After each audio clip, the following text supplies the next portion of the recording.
Today I'm going to tell you about the legend of Daedalus and Icarus. In Greek mythology there was a clear distinction between gods and mortal men. Mortal men had to respect the gods and risked a severe punishment if they breached the natural laws that constrained them. Daedalus was a skilled inventor, a craftsman, and a sculptor in Athens. His ingenious inventions enabled mortal men to break free, at times, from the constraints of natural law. He invented carpentry and its tools like the saw and the axe. He carved lifelike statues which appeared real. He was clearly very proud of his inventions, but he was also very jealous of any perceived rival. Daedalus soon became jealous of his nephew, who he had taken on as an apprentice, and who showed much promise. Filled with jealousy, Daedalus threw his nephew down from the Acropolis in Athens.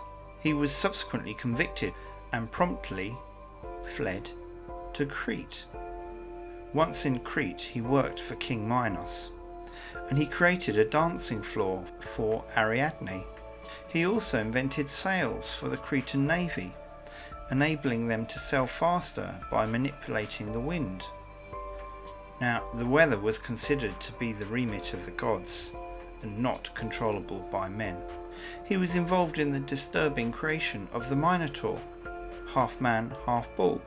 King Minos of Crete was furious that Daedalus had interfered with natural law and demanded he design and build a labyrinth to conceal the unspeakable Minotaur. Theseus killed the Minotaur. He escaped the labyrinth using advice given to him by Daedalus and proceeded to elope with Ariadne, daughter of King Minos.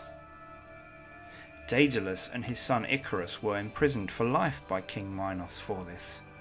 He observed the birds that flew in the sky.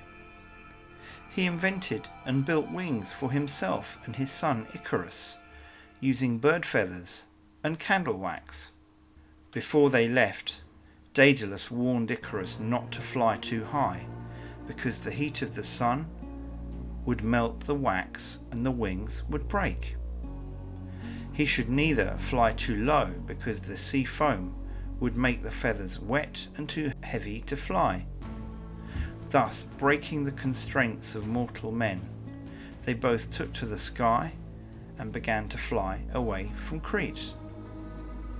During their flight, Icarus became euphoric and disregarded his father's earlier warning. Now, Icarus was no respecter of the rules, just like his father.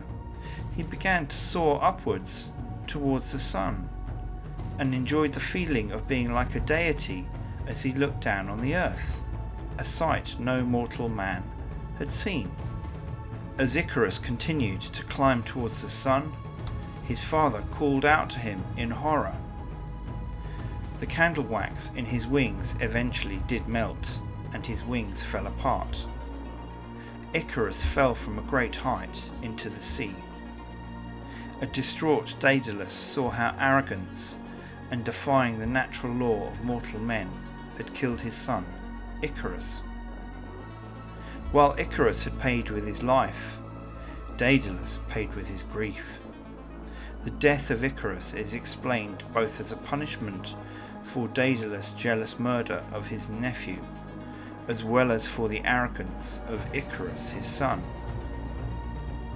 Daedalus cursed his invention that caused his son's doom, and found Icarus's body and buried it on an island renamed as Icaria.